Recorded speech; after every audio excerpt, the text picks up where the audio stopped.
As flores de Puxinanã, Zé da Luz. 3 mulheres, 3 irmãs, 3 cachorras da molesta, eu vi num dia de festa no lugar Puxinanã. A mais velha, mais robusta, era mesmo uma tentação, mimosa flor do sertão, que o povo chamava Augusta. A segunda era Guilhermina, tinha os olhos maldição, matava qualquer cristão os olhos dessa menina. Seus 2 olhos parecia 2 estrelas tremendo, se apagando e se acendendo de noite de ventania. A terceira era Maroca, tinha um corpo muito mal feito, mas porém tinha nos peitos 2 cuscuz de mandioca, 2 cuscuz que por capricho, quando ela passava por eu, minhas ventas se acendeu do cheiro vindo dos bichos. Eu até me atrapalhava, sem saber das 3 irmãs, que eu vim por Xinanã, qual era que me agradava. Escolhendo a minha cruz para sair desse embaraço, preferi morrer nos braços da dona dos 2 cuscuz. A TV Dedê, a TV da casa de Vovó Dedé, apresenta Zé Soares, 11 e um tiquinho de nada. Um programa que conta histórias de vida com humor, poesia e descontração. Hoje nós estamos recebendo Antônio Pergentino Nunes. Seja bem-vindo, seu Pergentino. Muito obrigado, eu estou muito feliz porque estou aqui diante de um estúdio muito bem organizado, uma pessoa do senhor professor Zé Soares, e nós estamos aqui dispostos a atender um convite que ele nos fez para dissertar a respeito da minha vida, da minha luta, que está inserida nesse livrinho aí, cujo título é esse, Minha Vida, Minha Luta. E nós estamos aqui à disposição do professor Zé Soares para responder qualquer pergunta inerente ao meu problema de vida. Pois não. Seu Pergentino, eu estou recebendo aqui, eu estou vendo aqui no seu Instagram que o senhor nasceu em Limoeiro.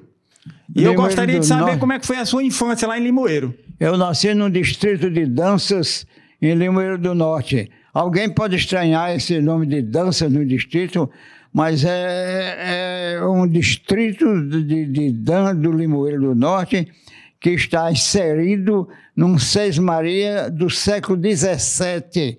Já fala nas largas do sítio Danças. Então, não foi um nome assim improvisado. Foi vindo do processo de Sesmarias, né? Pois não. Da Sesmaria, uma Sesmaria do século XVII, já fala nas largas do sítio Dança. Então, eu morava lá, sou filho de um médio agricultor e médio pecuarista, lá, claro. E então, perdi minha mãe com 3 anos e logo mais entrei na atividade campesina. É sabido, quem conhece a vida rural, sabe que o menino de 8 anos já presta serviço no campo, pastorando passarinho, semeando nos campos. Um vai na frente cavando as covas e o menino vai atrás semeando a semente. E aí, então, exerci todas as atividades rurais. Fui vaqueiro, peguei gado no mato com gibão ou sem ele, né? Amancei animais bravos, né? Nós tínhamos um trabalho de carro de boi, andei com carro de boi, que essa juventude de 60 anos para cá nem conhece o que é carro de boi. Não sabe o que é carro de boi, né? Era um carro de madeira, com 5, 6 juntas de boi, para carregar uma pequena carga, 1 tonelada talvez, né? E um vaqueiro com a vara de ferrão na mão para admoestar os bois. Eu trabalhei com carro de boi, trabalhei em canoa, porque nós morávamos à beira do rio Banaburu, nas grandes enchentes, a gente saía desviando as pessoas que estavam sofrendo inundações. Nas casas, trabalhei com canoa, e quando foi com 20 anos, eu já tinha 20 anos, era analfabeto. Papai era um homem que foi vereador, e foi primeiro juiz substituto, era autodidata, foi promotor de justiça, foi delegado de terra, mas pelo fato de morar distante da cidade, não levou não estudou, a gente né? para Quando estudar era criança, logo, né? Aí eu, com 20 anos, eu estava com a minha madrasta, o papai casou 2 vezes, casou primeiro com a mãe, teve todos os filhos, Depois a minha tia enviou, ele casou com a minha tia, né? Estava conversando com um cidadão que estava fazendo um trabalho de carpintaria lá, e ele disse que o meu pai não tinha quem substituísse na política, porque os filhos eram todos analfabetos. Aquilo doeu dentro do meu coração, e eu tomei uma atitude que está aí nesse livro, com o título O Estalo que me fez estudar.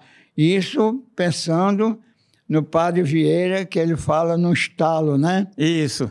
Aí, então, contratei logo um lugar para estudar com esse cidadão que tinha uma escolinha noturna.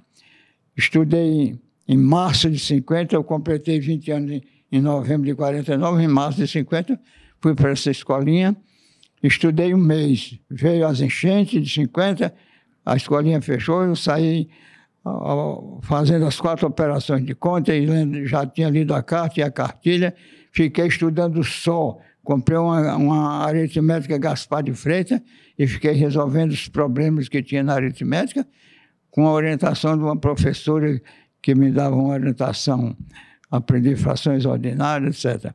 Quando foi em 1952, eu com 23 anos, entrei no ginásio diocesano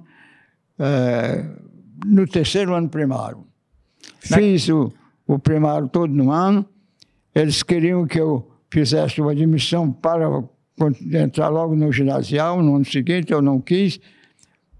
Fui sempre precavido. Fiz o 5º ano, fiz o ginasial, lá não havia científico, eu tive que migrar para cá na seca de 58, seca terrível de 58, para fazer o científico. Já fiz antes os testes de seleção no liceu, ganhei a vaga, fui morar na casa de estudante, confesso... Seu Pergentino, desculpe interromper o senhor, mas assim, vamos voltar para o Limoeiro, né? Daqui a pouco a gente vem para Fortaleza, tá certo? Lá naquele tempo que o senhor estudou, tinha 4º ano fraco, 4º ano forte, não era isso? Tinha. O 4º ano fraco, 4º ano forte, não era? E o seu pai, o senhor disse que o seu pai casou-se com a sua tia. Foi. Não foi isso? E como foi que se deu isso aí? Como foi que ele pediu a mão da sua tia em casamento? A minha tia era casada com um cidadão doente, muito doente. E aí lá, num instante, papai enviuvou e ficou 5 anos viúvo, né? Lá o marido da minha tia faleceu, né? Certo. Aí ele chegou para minha tia e disse: Rosa, você precisa casar. Aí ela disse: mas com quem é que eu vou casar?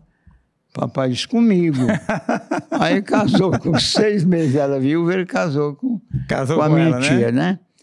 E foi daí a palavra da minha tia, que meu pai não tinha quem substituísse na política e na sociedade, porque o filho era analfabeto. Aí eu...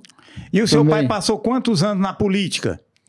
Eu entrei na política... Não, o seu pai. Papai, quase meio século, né? Ele dominou a política do PSD, tipo Partido Social Democrático, na zona norte do município, aproximadamente meio século, né? Foi presidente da Câmara 9 vezes, foi delegado de terra, foi primeiro juiz substituto, foi promotor de justiça. E aí, quando foi em 62, ele não foi mais candidato, eu entrei na política. Participei da política e fiz um paralelo entre a política e a profissão de professor, né? Como era o nome do pai do senhor? Francisco Pergentino Mendes Guerreiro.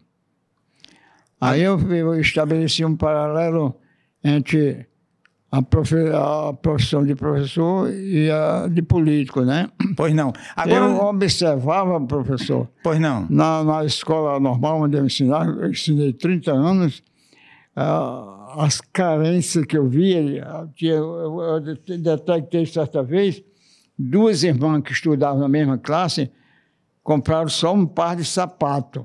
Uma vinha com o sapato do pé direito e a outra na uppercut, já a outra vinha com o sapato do pé esquerdo e o pé direito na uppercut, porque não tinham como comprar 2 pares de sapatos.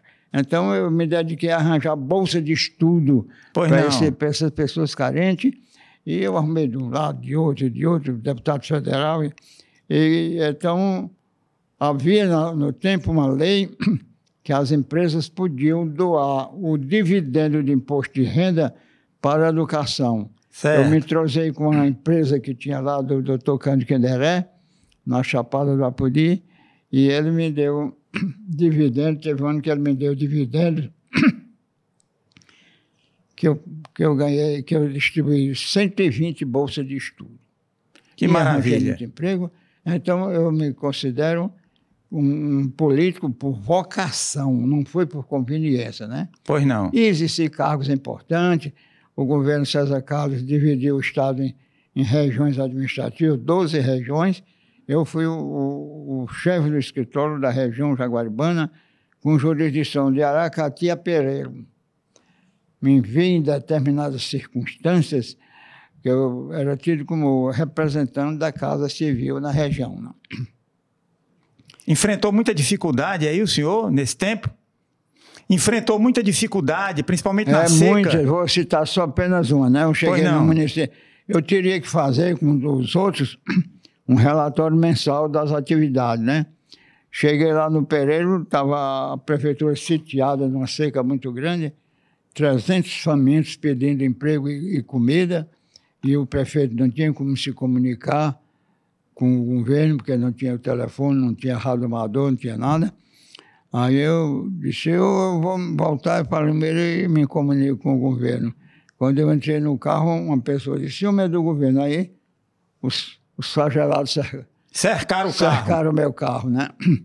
E nós quer comida, e nós quer emprego, nós estamos com fome, nós quer comida. Aí eu abri a porta do carro e enfrentei. Diga, professor, que enfrentar 300 homens famintos... Tem que ter muita coragem, né? Muita coragem e fé em Deus, que foi o que eu tive sempre, né? Isso. Aí eu falei para eles que estava ciente da preocupação do prefeito, eu voltava para Limeira e ia arranjar emprego para eles. Aí eles afrouxaram a frente do carro, o motorista meteu o carro, cheguei em Limeira. Eu tinha, professor, o telefone vermelho, que era o telefone sigiloso no tempo da Revolução, do secretário se comunicar com o comando revolucionário. Quem era o governador da época? O Coronel Vigílio Távora. Mas o Vicente Augusto, quando eu entrei, era o César Carlos, né? O Vicente Augusto era o secretário da Casa Civil, me deu esse telefone vermelho. Acho que só eu tinha esse telefone vermelho. Liguei, quem atendeu foi o governador Vigílio. Aqui é o governador Vigílio, aquela fala dele, né? Aí eu disse, governador, salve o prefeito de Pereira, que está lá com a prefeitura sitiada por 300 homens famintos pedindo emprego. Tomarei já as providências, a fala dele, né? Aí, quando eu voltei lá no mês seguinte, o prefeito disse, professor, foi o maior achado que eu achei, que eu tive como prefeito, foi aquela providência que o senhor tomou, porque eu estava aqui com 300, me ameaçando invadir a cidade, e aí a sua providência, com 3 horas, chegou um telegrama mandando alistar 300 homens, né? E outras situações difíceis que eu peguei, que se for dissertar, vai dar... Tem que ser uns 3 programas aqui, né? Seu Pergentino, me diga uma coisa. Vamos voltar. Quando o senhor terminou o ginásio, lá no Limoeiro, o senhor veio para Fortaleza fazer o científico, não é isso? Aí o senhor foi estudar onde, o científico? No liceu. Naquela época o liceu era o melhor colégio que tinha aqui, né? Morando na casa do estudante, não conhecia a cidade, se enfrentar a cidade grande sem conhecer... Mas eu conhecia o caminho por onde vinha. E aí, como foi esse tempo que... Liceu, eu morando na casa do estudante, sabe onde é? Na Nogueira Scioli. Eu vinha de pé para o liceu porque não tinha dinheiro para pagar. Para pagar o transporte. Para pagar o transporte. Passando muito mal. Eu falei para você, o que eu almoçava era 2 bananas que eu comprava numa cantina, com um copo de leite, amassava as bananas, e comia com esse copo de leite, pegava o açucareiro, botava um bocado de açúcar dentro e comia de noite. E a janta? E a janta? Aí vinha para a aula. Quando voltava da aula, tinha uma cantina na frente da casa do estudante. Eu comprava um copo de suco com R$500 da moeda antiga, né? de bolacha Pepita, que era 10 unidades, né? Era o que eu jantava, né? Mas fiz o científico, procurei, soube que tinha um curso de antropologia física e cultural na Universidade Federal. Eu me inscrevi e fiz esse curso. Certo. Aí naquele tempo tinha um curso de CADES. O que quer dizer CADES? Significa o quê? Era curso de aperfeiçoamento e difusão do ensino secundário. Credenciava professores para o ensino, exercer, né? O magistério. Magistério. Eu fiz o curso, me credenciei para ensinar ciência, voltei para Limoeiro, numa oportunidade que o único professor de ciência que ela era o médico Lima Verde, doutor Lima Verde, que foi meu professor e endossou a minha conduta junto ao seminário, ao ginásio, à escola e à escola de comércio, e eu fiquei ensinando nos 4 colégios, ensinei na escola 30 anos, né? No liceu, no liceu, o senhor lembra de algum professor que marcou sua... Me lembro de professor, o diretor era Boanerges Saboia, e tinha o diretor de matemática, o professor de matemática era o doutor Adroaldo, né? Professor Adroaldo. Adroaldo Castelo. Muito capacitado, rapaz. Era super organizado, chegava, botava um na pontinha da lousa, quando terminava a aula, ele estava fechando lá embaixo, ficava a aula toda na lousa, no quadro. Muito organizado, grande mestre, nunca pude esquecer. O Adroaldo Castelo, ele é pai de um amigo meu, Roberto Castelo, que foi professor... Leva essa história para ele. Ele vai nos assistir. E ele foi meu colega lá no Colégio Militar, professor de matemática também, muito competente. E eu queria falar com o senhor sobre um oratório que... Esse oratório Miguel, que você estampou aí... o Miguel vai agora, seu pé argentino, passar aqui o oratório, eu queria que o senhor falasse sobre ele. Esse oratório, ele veio de Portugal para o Brasil no século XVI, final do século XVI, trazido por Luciano Cardoso de Vargas. Luciano Cardoso de Vargas veio da Península Ibérica para Ipojuca, em Pernambuco. De Ipojuca veio para Limoeiro, se instalou num distrito de Limoeiro, São João do Jaguaribe, que hoje é município. Eram 2 Vargas. O Luciano ficou aí e o outro veio para o Rio Grande do Sul, fundou a família Vargas no Rio Grande do Sul. O Luciano Cardoso de Vargas deu tão numerosa família Nunes, família Guerreiro, família Bentes, que foi cognominado pelo historiador mundial como o Abraão do Jaguaribe. O Abraão do Jaguaribe. Tantos descendentes ele deixou, né?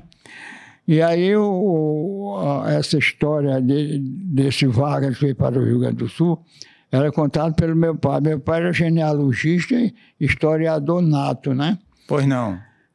Eu comprovei essa história desse que veio para o Rio Grande do Sul, depois talvez de 50 ou 60 anos ou mais, porque a então deputada Ivete Vargas, sobrinha de Getúlio, fez uma pesquisa da família Vargas, foi até a Península Ibérica. É exatamente o que seu pai contava, né? Exatamente de onde eles saíram, né? De onde os Vargas saíram. Isso. Península Ibérica. Aí o oratório veio passando de família para família e está na minha mão. Né? Seu pé argentino, o que eu estou admirando no senhor, com a idade que o senhor tem, 94 anos, com essa capacidade, essa memória fabulosa e a capacidade de falar. O senhor tem uma acuidade mental extraordinária, uma facilidade muito grande de se expressar. E o senhor se alfabetizou aos 20 anos de idade. Eu não falei inicialmente, não. Eu sofri, se houver algum deslize no meu pronunciamento, é por conta de uma doença que eu sofri há pouco tempo, no ano passado e esse ano. Foi 2 companheiros que eu não desejava, que foi uma dengue hemorrágica e um chikungunya. As duas de uma vez? Tudo de uma vez só. Me levaram para um hospital 45 dias, 19 dos quais eu tive na UTI com pressão 5/2. Tomei 17 bolsa de sangue. E então, faltou só uma luzinha, um ventinho para apagar a luzinha, porque 5x2, né? É. Aí o médico me liberou para ir morrer em casa, né? O médico disse isso. Mas eu fui muito bem cuidado pela minha família, os meus filhos foram de uma dedicação extrema para comigo. E? Ainda hoje, 2 que moram vizinho a mim, um fica comigo até a meia-noite, o outro fica da meia-noite até de manhã. Quer dizer que abaixo de Deus foram os seus filhos, Deus, né? Muita gente rezou por mim. Lá em Limoeiro, organizações, Paga Santo Antônio e academia, tudo, o pessoal rezou por mim, né? E eu tenho como um milagre a minha recuperação. Demais, né? Pela idade do senhor, aqui, pela situação, está contando a história aqui. Estou aqui e lhe confesso. Eu não tenho pressa para morrer, não. Me diga uma coisa, seu Perrentino. E quando o senhor foi fazer a revisão? O senhor foi lá na médica para fazer a revisão, para saber se estava tudo beleza? Fui fazer a revisão com 2 filhos, o Paulo e o Agamenon. Eu fui em cadeira de roda, estava ainda. Aí era uma doutora, né? Pois não. Uma doutora. Aí eles contando a minha doença toda, e a doutora, vez por outra, olhava para mim. Quando terminou, aí o Agamenon disse, papai, diga alguma coisa para a doutora ver que o senhor tem lucidez. Aí eu disse, é de Alarico da Cunha, comunhão de sonho. Rosa, jasmim, camélia, dalilírio, ricos manchares feitos com esmero, rima sublime de maior delírio. Nada desejo, nada disso quero. Viver sem mágoa, sem dor, sem martírio, zombando e rindo do destino fero, sorvendo os gozos de um ditoso empiro, jamais aspiro, nem por tal espero. Moça orgulhosa de feliz futuro, que tem dote e cofre de ouro antigo, também não quero, nem sequer procuro, só quero aquela do perfil risonho, que tem o hábito de sonhar comigo todas as vezes que com ela sonho. Aí a doutora levantou e bateu palma. E eu também bato palma pro senhor, viu? Espetacular. Mas eu tenho também, professor, uma vezinha de poesia. Eu faço pois não, o senhor faz poesia também? Versinhos, né? Diga uma da sua autoria. Agora mesmo, eu fui fazer botar o aparelho e a doutora lá, doutora Letícia, muito gentil, aí se admirou da minha lucidez, como você está se admirando. Aí eu fui e fiz um verso para ela, eu disse... Procurei uma doutora para com ela me tratar, não foi difícil encontrar, encontrei uma bela loura, de semblante sedutora, cuidou bem dos meus ouvidos, fiquei muito agradecido, ela vive a sua fama, cuidando também de quem ama e quem dela é conhecido. Parabéns! Aí veio uma fisioterapeuta que veio, o senhor falou com ela lá, né? Sei. Aí eu fiz o verso para ela. Eu conheço uma doutora cujo corpo é uma escultura, parece até uma deusa pura.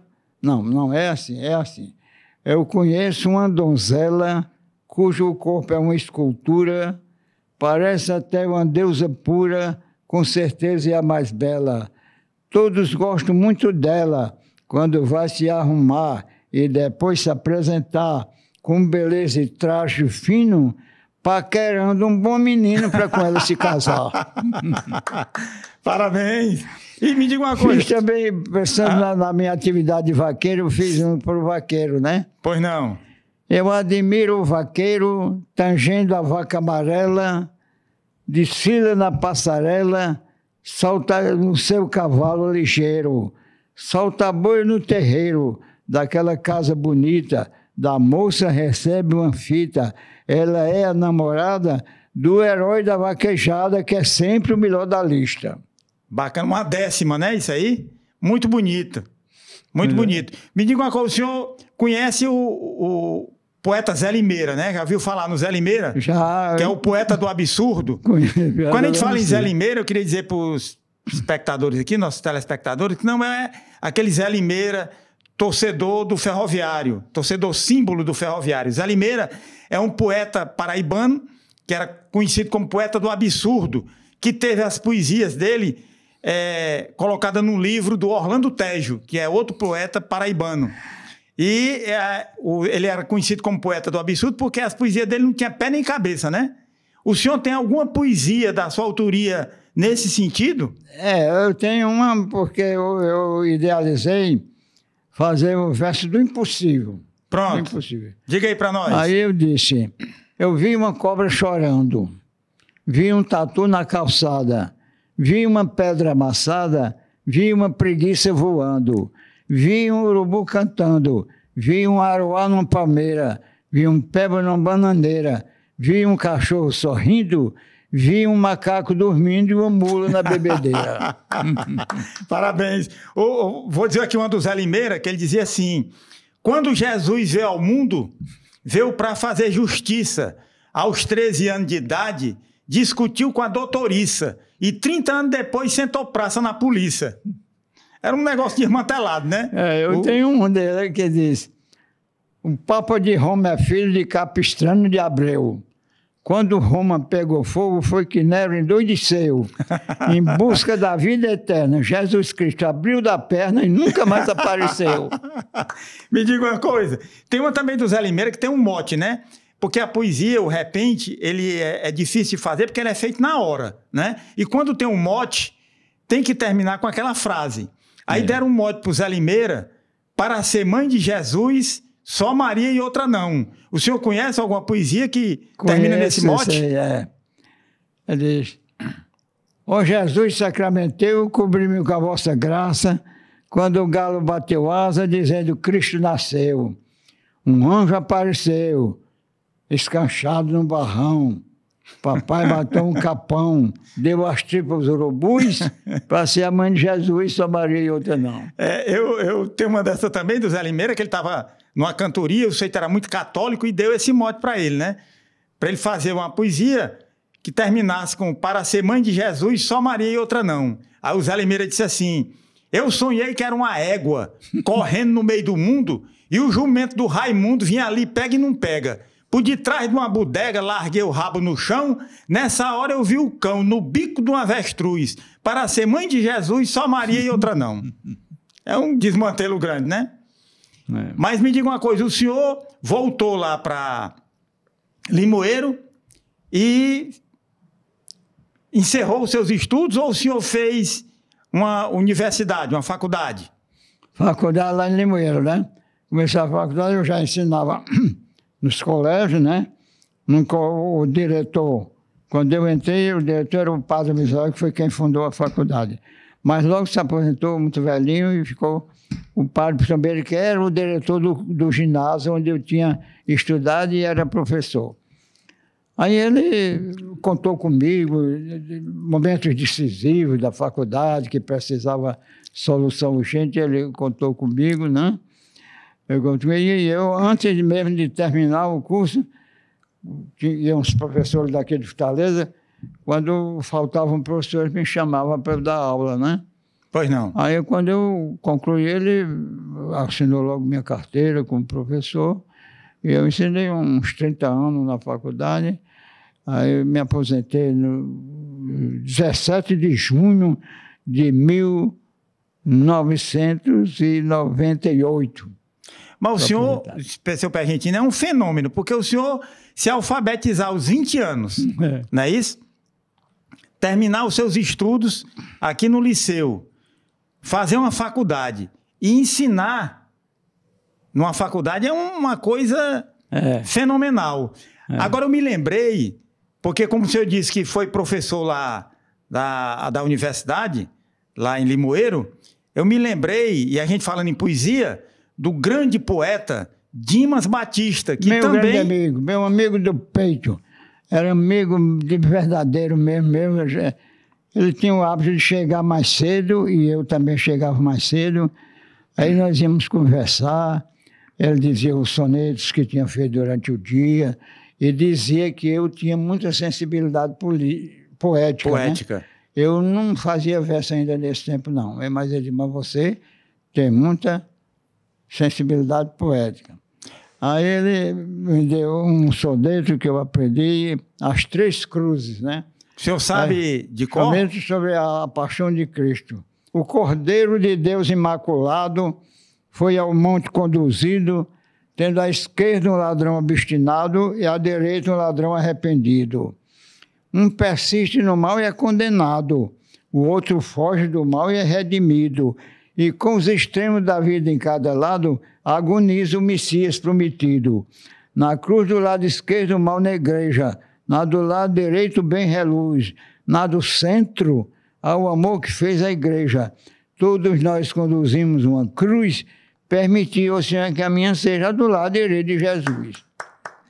Agora, aproveitando aí que o senhor falou, o Dimas Batista, que era irmão do Lorival Batista e do Otacílio Batista, eles eram irmãos, eles grandes repentistas, cantadores, são de Tapetim, Pernambuco, São José do Egito, e Dimas Batista fez uma décima comparando o poeta da cidade, da praça, com o poeta do sertão. Ele disse assim: admiro um poeta da praça que passa 2 meses fazendo um quarteto, com 1 ano de luta é que faz um soneto, e quando termina, ainda sem graça, com tinta e papel o esboço ele traça, contando nos dedos para metrificar, que noites de sono ele perde a pensar, a fim de mostrar tão minguado o produto, pois desses eu faço 2, 3 no minuto, cantando galope na beira do mar.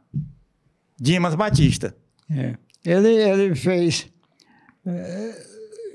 em Pernambuco, ele estava visitando os pontos turísticos com o Ariano Suassuna, né? Pois não. E saíram numa igreja dos franciscanos. Aí o Suassuna disse: Dimas, Henrique Dias está sepultado nessa igreja, mas em lugar ignorado. Faça um verso. Aí o Dimas disse: deu o tema.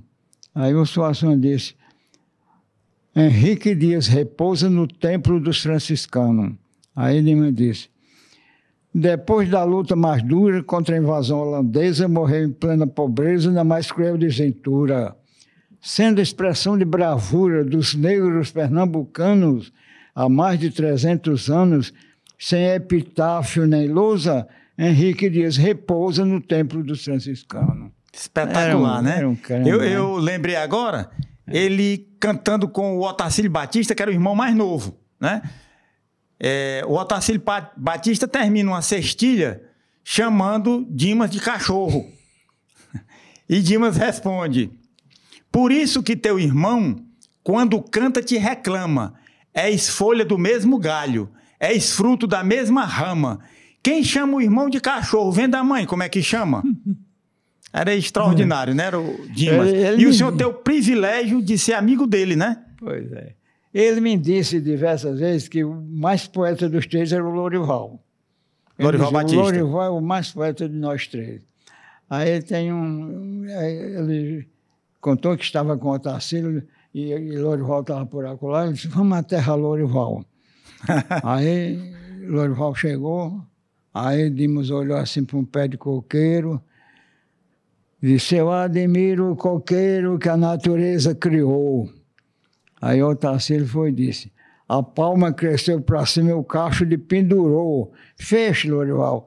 Ele disse: a quenga está cheia d'água, ninguém sabe quem botou. É demais, né? Isso aí que o senhor falou é o que a gente chama de morão, né? É o morão. O morão é um tipo, explicar aqui para os telespectadores, é um tipo de cantoria que normalmente é feita com ou 3 cantadores ou 2 cantadores, né? Onde o primeiro, por exemplo, diz 2 versos, o segundo de 2 versos e o terceiro diz 3 versos, fechando o assunto, né? Se for com 2 cantadores, o primeiro diz 2, o segundo diz 2 e volta para o primeiro fechar aquele assunto com 3 versos. Eu me lembrei do Pinto do Monteiro, grande Pinto do Monteiro, numa cantoria, no Mourão, e Pinto começa assim: eu sou maior do que Deus eu sou. Aí o outro cantador diz assim: se você nunca se engana, agora você se enganou. Aí Pinto diz: eu não estou enganado, eu sou maior no pecado, porque Deus nunca pecou. Eu admiro demais os cantadores e os repentistas. Mas inclusive, eu queria só aproveitar aqui, com licença, seu Pergentino, para dizer que a casa de vovó Dedé está sempre na vanguarda. e criou aqui uma escola de cantador, de repentista. É inédita no Brasil. E quem está à frente disso aí é o poeta, repentista e cantador Guilherme Nobre. Então, criou-se aqui no Brasil, na casa de Vovó Dedé, a primeira escola de cantadores e repentistas. E o Guilherme Nobre, como eu falei, está fazendo essa triagem, né? Observando aqueles que têm tendência para cantoria, para ser poeta. Eu acho muito bacana isso aí. Para não deixar morrer a cantoria e o repente, que é tão importante para o nosso Nordeste. Eu admiro o poeta, professor, porque ele coloca um termo que, isolado, ele não sabe nem que também é aquele, né? E dá certinho. E dá certinho. Pinto do Monteiro, perguntaram ao Pinto do Monteiro o que era o poeta.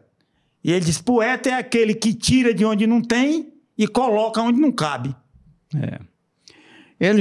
Teve um Marcílio Pinheiro, que era do Rio Grande do Norte, que cantava com Dimas, era um crânio, morreu bem novinho, tuberculoso, bebia. Aí ele estava cantando com Dimas. Dimas tinha um apelido de Bacurau do Bico Mole, botaram esse apelido dele, Bacurau, porque ele era gordão. Você conheceu? Não conheci não. Gordão, ele morreu em 86. Um homem de 100 e tantos quilos. Aí o Ercílio estavam contando um Mourão. O Ercílio foi e disse, Ercílio canta e não se bole. Aí Dimas disse, você quer me chamar Bacurau do Bico Mole? Aí o Ercílio disse, colega, está enganado, é muleta de aleijado, caçote que a cobra engole. É bom demais, né? Agora me diga uma coisa, o senhor Pé Argentino. O senhor conheceu os Moreira da Rocha? Péricles Moreira da Rocha, Crisanto... o Acriso e o Péricles, né? Não conheceu o Crisanto? Não. O senhor... Eu sou Moreira da Rocha. O senhor tem alguma história, algum caso? Tem uma história bonita e educativa, de cunho educativo. De quem? Do Acrísio, né? Do Acrísio. Acrísio, sendo prefeito de Fortaleza, ia com um amigo, um cidadão, tiveram necessidade de pegar um táxi, né? Naquele tempo, os táxis não tinham taxímetro, né? O motorista cobrava a passagem. Aí, o motorista, vendo que era o prefeito de Fortaleza, cobrou uma importância muito alta, né? Aí a Cris pagou e disse, você está trabalhando barato, o seu carrinho é muito bom, você pode cobrar mais alto um pouquinho. Aí, pagou. Quando saíram, o amigo disse, mas a Cris, eu pensei que você tacasse a mão na cara daquele motorista, cobrar essa importância por essa corridinha. Ele disse, eu me lembrei disso, meu colega, mas se eu batesse nele, com 5 minutos as emissoras de rádio estavam dizendo, o prefeito de Fortaleza bateu no motorista de praça. Então eu dei aquela corda a ele, ele vai pegar um outro qualquer, vai cobrar aí vou dar uns bufetes nele, aí sendo outro que dê, tá certo. Mas o prefeito não fica bem. Isso, eu aproveitando, me lembrei de uma história do Crisanto Moreira da Rocha, que é deputado federal, né? Ele foi deputado federal, e ele estava em campanha para a reeleição de deputado federal. Aí ele chegou na beira de estrada, numa bodega, parou o carro, desceu, danado de fome. Aí disse, o que é que o senhor tem aí para a gente comer? Aí o seito da bodega disse, a gente tem ovos aqui. Ele disse, eu quero 6 ovos fritos. Aí o seito fritou os ovos, ele comeu, disse, quanto é? Aí o seito disse, 600 mil réis. Ele disse, está muito caro. Aí pagou, né? Aí quando pagou, ele olhou para o dono da bodega e disse, me diga uma coisa, ovo aqui é difícil de encontrar? Aí o dono da bodega disse, não, ovo aqui é fácil de encontrar. O que é difícil de encontrar aqui é um deputado federal. E as poesias o senhor ainda continua fazendo, né? Hoje em dia... Agora, quando eu ficar doente, de cama, eu andei fazendo uns. Eu fiz um com relação a mim, né? Eu fiz com o sentido de alguém, que esse alguém pode ser eu, né? Pois não. Porque eu fiz na terceira pessoa, né? Eu disse, foi muito bem sucedido na profissão que mais ama, passo a passo ganhou fama por ser um mestre entendido, sempre com o dever cumprido, dado a sua eficiência e a sua competência, segurando um giz na mão, transmitindo a abolição ao professor de ciência. Parabéns. Queria pedir licença ao senhor para falar aqui dos nossos patrocinadores. O programa Zé Soares, 11 e um tiquinho de nada, tem um patrocínio do curso de oração. Quanto mais eu rezo, mais assombração me aparece. Da autoescola Deus te guie e do curso de finanças. Quem dá aos pobres e empresta a Deus. Seu Pergentino, e a sua relação com o Dimas Batista, é importante frisar que Dimas Batista, por exemplo, ele também é uma exceção, porque a grande maioria dos cantadores e repentistas antigos, né, eles normalmente eram analfabetos ou semi-analfabetos, né? Terminavam no máximo primário. E Dimas Batista formou-se na Faculdade de Letras com 50 anos de idade. Tornou-se professor da universidade. Professor da universidade. Professor de português. Isso. Hoje não, que os repentistas, os cantadores, por exemplo, como o Guilherme Nobre, né? Eles são novos, fazem faculdade, são tudo formados. Mas antigamente, a maioria era ou semi-analfabeto ou analfabeto. Eu me lembrei agora do Pinto Monteiro, que chegaram, paraibanos, chegaram uns jornalistas lá para entrevistar Pinto Monteiro. Aí quando chegou lá, disse, aqui nós fomos gravar, né? Aqui nós estamos entrevistando Pinto Monteiro, semi-analfabeto. Aí Pinto olhou para o jornalista e disse, não, eu não sou semi-analfabeto, não. Eu sou analfabeto. Semi-analfabetos são vocês. Quando eu me refiro, porque o sujeito... poeta, eu conheci um cidadão que era um tipo brejeira, nem o cabelo cortava, o cabelo puxainho, a barba grande, trabalhava arrancando mandioca nas farinhadas. Poeta, rapaz. Aí meu irmão disse, assistiu uma cantoria, e chegou e disse, Zacarias, faça um verso, quadro triste, solitário, moranda dos falecidos. Aí ele disse, é um brejeira, analfabeto, disse, nossa vida é passageira, estamos aqui passando uns dias, baixamos a campa fria, morremos nem que não queira. Eva que foi a primeira, mulher que teve marido, este casal conhecido, foi justo, porém pecaram, quadro triste, solitário, morada dos falecidos. Para um brejeiro é um monumento, né? Para um brejeiro, uma coisa extraordinária, né? Porque ele conta uma história sagrada, né? E Dimas Batista faleceu aqui em Fortaleza e está sepultado em Tabuleiro do Norte. Ele faleceu aqui? Faleceu em 1986, aqui em Fortaleza. Ele adoeceu, não foi? Adoeceu, ele tem um problema de coração, faleceu novo. Ele era gordão.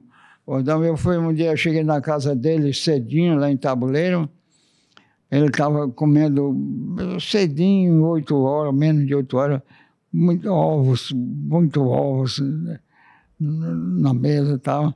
Quer dizer, ele não se exagerava muito não se precavia de nada, se alimentava muito bem e tal. Eu queria aproveitar aqui e mostrar aqui para os nossos telespectadores esse livro aqui, que é do seu Pergentino. Eu queria que o senhor falasse, Pergentino, desse livro que o senhor escreveu. Justamente eu escrevi esse livro. Tem contos, eu contei a minha história, né? Eu contei a minha história, daí porque o título Minha Vida, Minha Luta, né? Pois não. Então eu conto toda a história, eu conto a minha participação política, e tenho uma página com 21 versos, 21 projetos meus que foram transformados em lei como vereador. E agora eu estou com outro já pronto para editar, faltando só, porque a minha doença me tirou as reservas, né, que eu tinha. Aí eu estou com outro pronto para editar, tudo sobre a localidade de Danças, né?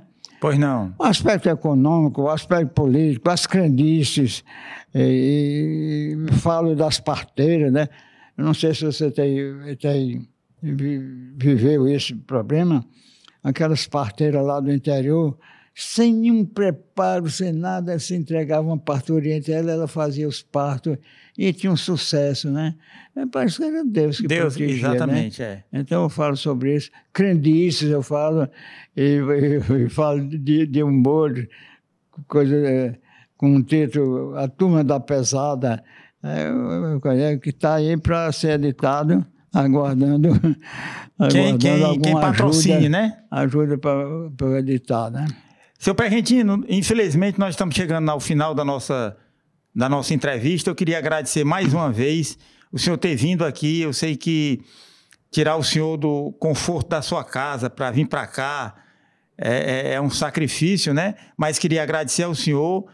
Gostei muito da entrevista, foi muito importante. Admirei a sua memória, a sua lucidez.